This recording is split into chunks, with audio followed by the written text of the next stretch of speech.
बच्चों, आज आप लोगों को मैं परिमेय संख्या के विषय में बताऊंगा। परिमेय संख्या की जो डेफिनेशन होती है वो ये होती है कि वे संख्या जो p बटे क्यू के रूप में लिखी जा सके किंतु q जीरो ना हो।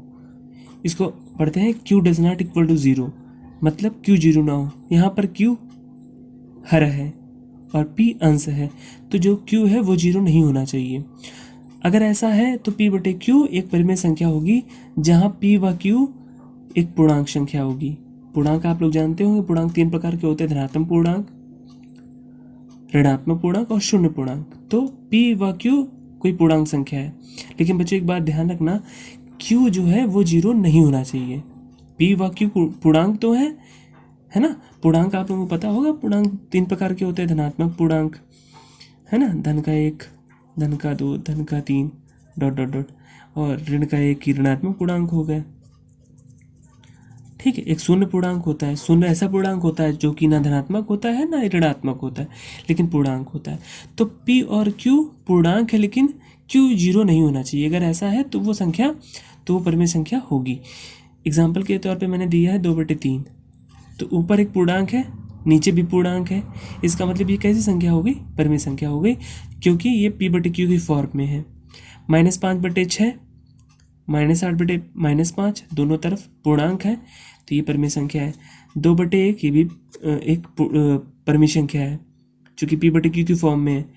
3 एक परिमेय संख्या है। 3 परिमेय संख्या क्यों है? 3 इसलिए परिमेय संख्या है क्योंकि ये 3 के अपॉन में, हर में एक है, यहाँ पे छिपा हुआ एक है। तो ये p बटे क्यू की फॉर्म में हमें जरूर दिख नहीं रहा है, p बटे क्यू की फॉर्म में दिख नहीं रहा, लेकिन p बटे क्यू की फॉर्म में लिखा जा सकता है। हमें अपने डेफिनेशन की तरफ भी जाना है, क्योंकि उसने ये कहा कि p बटे क्यू की फॉर्म में लिखा जा सकता हो, p बटे क्यू के रूप में लिखा जा सके। जरूरी नहीं कि p बटे क्यू के रूप में लिखा ही हो। मैं ऐसे कई उदाहरण दूंगा, जैसे आप लोगों को मैं दे दूं ये 5, तो आप कहोगे 5 परिमेय संख्या नहीं है सर। तो क्यों नहीं है?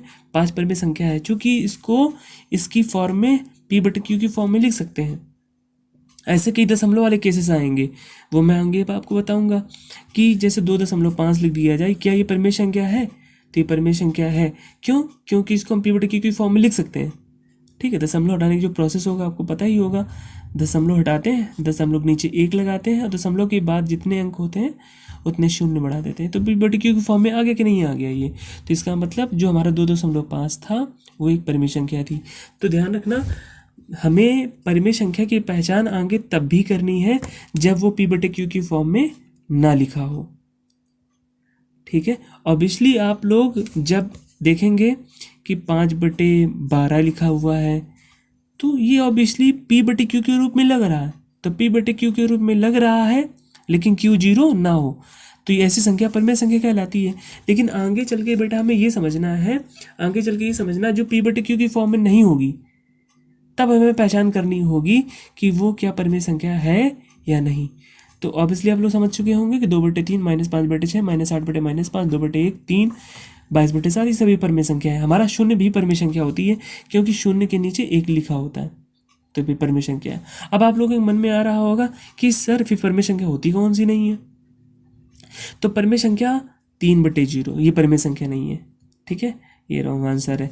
5/0 क्योंकि इसमें q जीरो हो गया है, और मैंने कहा था कि q जीरो नहीं होना चाहिए, हर जीरो नहीं होना चाहिए। अगर हर जीरो है तो ये परिमेय संख्या नहीं। -3/0 ये परिमेय संख्या नहीं है। ठीक है, और भी कई उदाहरण। पाई भी एक परिमेय संख्या नहीं है। ऐसा क्यों? ऐसा मैं बाद में बताऊंगा। पाई एक अपरिमेय संख्या होती है, ये भी परिमेय संख्या नहीं, ये भी परिमेय संख्या नहीं है। √2 जिसका वर्गमूल पूरा पूरा नहीं निकल सकता, वो भी परिमेय संख्या। ऐसे √5 ये भी परिमेय संख्या नहीं है।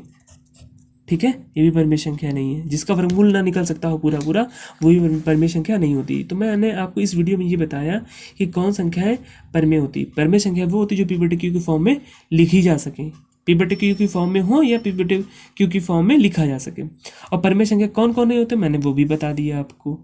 ठीक है, आगे की वीडियो में और इसके विषय में बताएंगे।